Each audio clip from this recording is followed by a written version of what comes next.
The Jami al-Tawarikh is a work of literature and history, produced in the Mongol Ilkhanate in Persia, written by Rashid-al-Din Hamadani at the start of the 14th century. The breadth of coverage of the work has caused it to be called the First World History. It was in 3 volumes. The surviving portions total approximately 400 pages, with versions in Persian and Arabic. The work describes cultures and major events in world history from China to Europe. In addition, it covers Mongol history, as a way of establishing the cultural legacy. The lavish illustrations and calligraphy required the efforts of hundreds of scribes and artists, with the intent that 2 new copies would be created each year and distributed to schools and cities around the Ilkhanate, in the Middle East, Central Asia, Anatolia, and the Indian subcontinent. Approximately 20 illustrated copies were made of the work during Rashid al-Din's lifetime, but only a few portions remain, and the complete text has not survived. The oldest known copy is an Arabic version, of which half has been lost, but 1 set of pages is currently in the Kalila collection, comprising 59 folios from the 2nd volume of the work. Another set of pages, with 151 folios from the same volume, is owned by the Edinburgh University Library. 2 Persian copies from the first generation of manuscripts survive in the Topkapi Palace Library in Istanbul. The early illustrated manuscripts together represent one of the most important surviving examples of Ilkhanate art in any medium, and of the largest surviving body of early examples of the Persian miniature. The author, Rashid al-Din Hamadani, was born in 1247 at Hamadan, Iran, into a Jewish family. The son of an apothecary, he studied medicine and joined the court of the Ilkhan Emperor Abaka Khan. In that capacity, he converted to Islam around the age of 30. He rapidly gained political importance, and in 1304 became the vizier of Emperor and Muslim convert Ghazan. He retained his position until 1316, experiencing 3 successive reigns, but convicted of having poisoned the second of these 3 Khans, al-Juraytu. He was executed on July 13, 1318. Hamdani was responsible for setting up a stable social and economic system in Iran after the destruction of the Mongol invasions, and was an important artistic and architectural patron. He expanded the university at Rashidi, which attracted scholars and students from Egypt and Syria to China, and which published his many works. He was also a prolific author, though few of his works have survived. Only a few theological writings and a correspondence which is probably apocryphal are known today. In addition to the Jami al-Tawarikh, his immense wealth made it said of him that he was the best paid author in Iran. The work, the Jami al-Tawarikh, was one of the grandest projects of the Ilkhanate period, not just a lavishly illustrated book, but a vehicle to justify Mongol hegemony over Iran. The text was initially commissioned by Ilkhan Ghazan, who was anxious for the Mongols to retain a memory of the nomadic roots, now that they had become settled and adopted Persian customs. Initially, the work was intended only to set out the history of the Mongols and the predecessors on the steppes, and took the name Tariq-i-Ghazani, which makes up one part of the Jami al-Tawarikh. To compile the history, Rashid al-Din set up an entire precinct at the University of Rashidi in the capital of Tabriz. It contained multiple buildings, including a mosque, hospital, library, and classrooms, employing over 300 workers. After the death of Ghazan in 1304, his successor al-Juraytu asked Rashid al-Din to extend the work, and write a history of the whole of the known world. This text was finally completed in sometime between 1306 and 1311. After Rashid-al-Din's execution in 1318, the Rabbi Rashidi precinct was plundered, but the in-process copy that was being created at the time survived, probably somewhere in the city of Tabriz, possibly in the library of Rashid's son, Ghiyath al-Din. Later, Rashid's son became vizier in his own right, and expanded the restored university precinct of his father. Several of the Jami's compositions were used as models for the later seminal illustrated version of the Shahnameh known as the Damat Shahnameh. In the 15th century, the Arabic copy was in Herat, perhaps claimed after a victory by the Timurid dynasty. It then passed to the court of the Mughal Empire in India, where it was in the possession of the Emperor Akbar. There is then a record of it passing through the hands of later Mughal emperors for the next few centuries. It was probably divided into two parts in the mid-1700s, though both sections remained in India until the 19th century, when they were acquired by the British. The portion now in the Edinburgh Library was presented as a gift to Ali Ahmad Araf Sahib on October 8, 1761, and in 1800 was in the library of the Indian Prince Farzad Akuli. This fragment was acquired by Colonel John Bailey of Leys of the East India Company, and then in 1876 passed to the Edinburgh University Library. The other portion was acquired by John Staples Harriot of the East India Company sometime prior to 1813. At some point during the next 2 decades, it was brought to England, probably when Harriot came home on furlough, when the manuscript entered the collection of Major General Thomas Gordon. He then bequeathed it to the Royal Asiatic Society in 1841. In 1948, it was loaned to the British Museum and Library, and in 1980 was auctioned at Sotheby's, where it was purchased by the Rashidia Foundation in Geneva for £850,000, the highest price ever paid for a medieval manuscript. The Kalila collection acquired it in 1990. Sources to write the Jami al-Tawarikh. Rashid al-Din based his work on many written and oral sources, some of which can be identified from Iran. It is very similar to work by Ata Malik Uvani, a Persian historian who wrote an account of the Mongol Empire entitled Tarikh-i-Jahangashe, History of the World Conqueror. Also from Iran, the Shahnameh is drawn upon.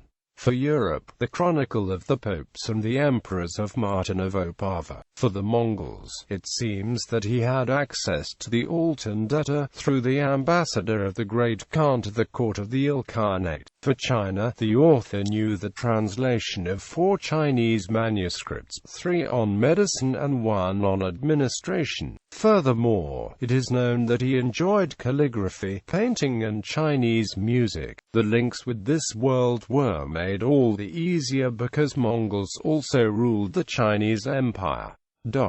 Contents. The Jami al-Tawarikh consists of 4 main sections of different lengths. 1. The Tarikh-i-Ghazani, the most extensive part, which includes the Mongol and Turkish tribes, the history, genealogies and legends, the history of the Mongols from Genghis Khan up to the death of Mahmud Ghazan. 2. The second part includes the history of the reign of Urartu up to 1310, the history of the non-Mongol peoples of Eurasia, a universal history from the time of creation, following the organization of work of the Abbasid historian al-Tabari in his History of the Prophets and Kings, often referred to as at-Tabari's history, and to the historic Muslim history of Qazi Biza in the Nizam al-Tawarikh, Adam and the Patriarchs, the kings of the pre-Islamic Iran, Muhammadan, the caliphs, the Islamic dynasties of Persia, the Turkic peoples, the history of China, Jewish history, Frangistan, the Indians. 3. The Shuabi Panjgana. This text exists in 2 copies of the manuscript in the library of the Topkapi Palace in Istanbul, but has only been published on microfilm. 4. The Suwar al-Akalim, a geographical compendium. Unfortunately, it has not survived in any known manuscript. Illustrations. Recent scholarship has noted that, although surviving early examples are now uncommon, human figurative art was a continuous tradition in the Muslim world in secular contexts, as early as the 9th century. Such art flourished during the Abbasid Caliphate, although much of the illustration for the various al-tawarikh copies was probably done at the Rabat al-Rashidi University complex. A contemporary written account mentions that they were also done elsewhere in Mongol Empire. The scene now in the Kalila collection illustrating the Battle of Badr used a collection of stock figures, and scholars are in disagreement as to who is represented. One descriptor says it shows Muhammad with Hamza ibn Abdul Muttalib ibn Ali before sending them to battle. Another says Muhammad is on the right, but Hamza and Ali on the left, or perhaps the center. Another description says it is Muhammad exhorting his family to fight, and that he may be one of the central figures, but it is not clear which one. Questions about the Jāmiʿ al-Tawārīkh. There is little reason to doubt Rashid-al-Din's editorial authorship, but the work is generally considered a collective effort. It may also be possible that it was compiled by a group of international scholars under his leadership. Yet, a number of questions remain about the writing of the Jami al-Tawārikh. Several others, such as Abu al-Qasim al-Kashani, claimed to have written the universal history. Rashid al-Din was of course a very busy man with his public life, and would have employed assistants to handle the materials assembled and to write the first draft. Abu al-Qasim may have been one of them. Furthermore, not all of the work is original. For instance, the section on the period following the death of Genghis Khan in particular is directly borrowed from Uvani. Other questions concerned the objectivity of the author and his point of view. It is after all an official history, concerning events with which Rashid al-Din in his political capacity was often involved at first hand. Nonetheless, the work is characterized by a matter-of-fact tone and a refreshing absence of sycophantic flattery. Contemporary manuscripts of the Jami al-Tawārikh. The Jami al-Tawārikh was the center of an industry for a time, no doubt in part due to the political importance of its author. The workshop was ordered to produce one manuscript each in Arabic and Persian every year, which were to be distributed to different cities. Although approximately 20 of the first generation of manuscripts were produced, very few survive, which are described below. Other later copies were made from the first set, with some illustrations and history added to match current events. Arabic manuscripts. The earliest known copy is in Arabic, dated to the early 1300s. Only portions of it have survived, divided into two parts between the University of Edinburgh and the Kalila collection, although some researchers argue for these being from two different copies. Both sections come from the second volume, with the pages interwoven. The Edinburgh part covers some of the earlier history up through a section about the Prophet Muhammad, and then this story is continued in the Kalila portion, with further narratives weaving back and forth between the two collections, ending with the final section also being in the Edinburgh collection. Edinburgh Folios. The Edinburgh part has a page size of 41.5 times 34.2 centimeters, with a written area of 37 times 25 centimeters, and contains 35 lines per page written in Naskhi calligraphy. There are some omissions. Folios 1, 2, 70 to 170, and the end, and it is dated to 1306 to 1307 in a later inscription, which is nonetheless accepted. The text comprises 4 parts: the history of Persia and pre-Islamic Arabia, the story of the Prophet and Caliphs, the history of the Ghaznavids, Seljuks and Attabis, and the history of the Sultans of Khwarezm. This part of the manuscript was discovered in the 1800s by Duncan Forbes, who found it among the papers of Colonel John Bailey. so this section is sometimes referred to as Bailey's collection. 70 rectangular miniatures adorn the manuscript, which reflect the cosmopolitan nature of Tabriz at the time of its production. In this capital, a crossroads of trade routes and influences, and a place of great religious tolerance, Christian, Chinese, Buddhist and other models of painting all arrived to feed the inspiration of the artists. The miniatures have an unusual horizontal format and only take up about a third of the written area. This may reflect the influence of Chinese scrolls. Some parts of the surviving text are heavily illustrated and other parts not at all, apparently reflecting the importance accorded to them. The miniatures are ink drawings with watercolor washes added, a technique also used in China, although they are generally in good condition. There was considerable use of metallic silver for highlights, which has now oxidized black. Borrowings from Christian art can also be seen. For example, the Birth of Muhammad adapts the standard Byzantine composition for the Nativity of Jesus. But instead of the biblical Magi approaching at the left, there is a file of 3 women. The section includes the earliest extended cycle of illustrations of the life of Muhammad. Like other early Ilkhanate miniatures, these differ from the relatively few surviving earlier Islamic book illustrations in having coherent landscape backgrounds in the many scenes set outside, rather than isolated elements of plants or rocks. Architectural settings are sometimes given a sense of depth by different layers being shown and the use of a 3/4 view. Rice distinguished 4 major painters and 2 assistants. The painter of Iram, the most influenced by China. The work is characterized by open drawing, minimal modeling, linear drapery, extensive details, stripped and balanced compositions, delicate and pale colors, and a rare use of silver. He painted mostly the early miniatures, and may have been assisted by the master of Tamura, the painter of low rasp, characterized by a variety of subjects, including many throne scenes, a variable and eclectic style, quite severe in angular drapery, severity of movements, stripped and empty backgrounds.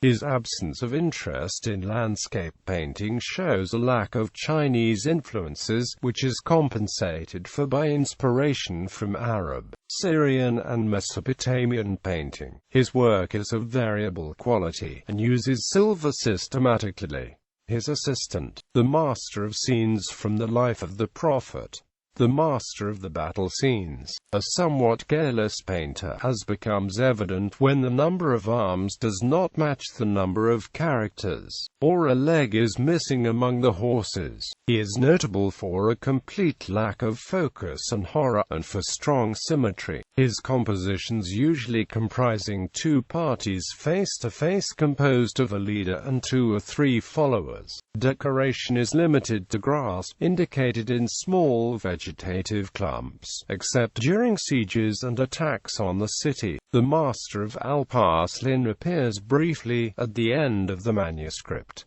His style is crude and unbalanced, his characters often badly proportioned. Just as distinguishable are different racial and ethnic types made manifest not just in the physical attributes of the characters, but also the clothes and the hats. One can thus distinguish a remarkably well-observed group of Abyssinians, Western-style figures based on Syrian Christian manuscripts, Chinese, Mongols, Arabs, and so on. Kalila Folios, the portion in the Kalila collection, where it is referred to as MSS 727, contains 59 folios, 35 of them illustrated. Until sold in 1980, it was owned by the Royal Asiatic Society in London. It is a different section of the history than that of the Edinburgh version, possibly from a different copy. Each page measures 43.5 by 30 centimeters. According to Blair's description of the collection, 2 major sections were lost after division: 35 folios covering the life of Muhammad up to the Caliphate of Hisham, and 30 folios going from the end of the Khwarram Shahs to the middle of the section on China. The latter may have been lost accidentally, but the former block may have been jettisoned deliberately because it had no illustrations. The folios about the life of the Prophet were further jumbled, and 4 were lost. The final 3 folios covering the end of the section on the Jews were also lost, perhaps accidentally, but judging from the comparable section in Ms.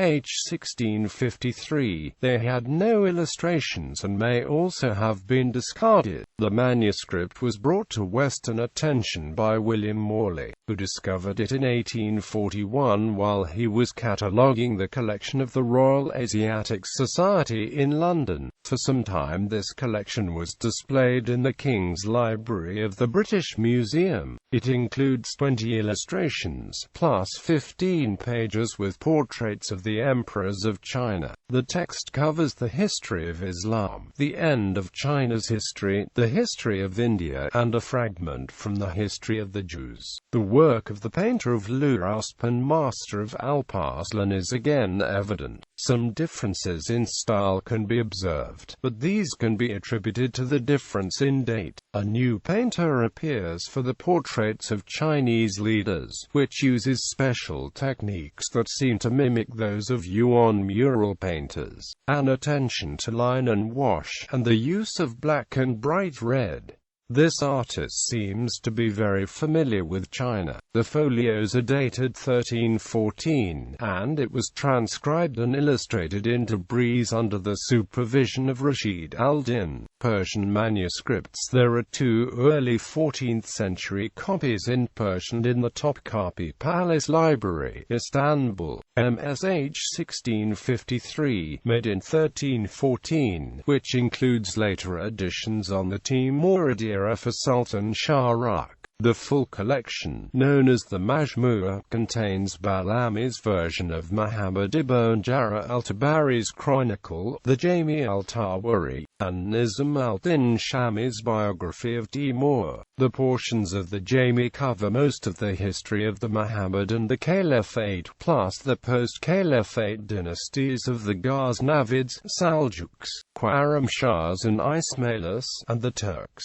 It contains 68 paintings in the Ilkhanate style, MSH 1654, made in 1317, which includes 118 illustrations, including 21 pages of portraits of Chinese emperors. It was copied for Rashid al-Din, and like H. 1653 was later owned by Shahrukh.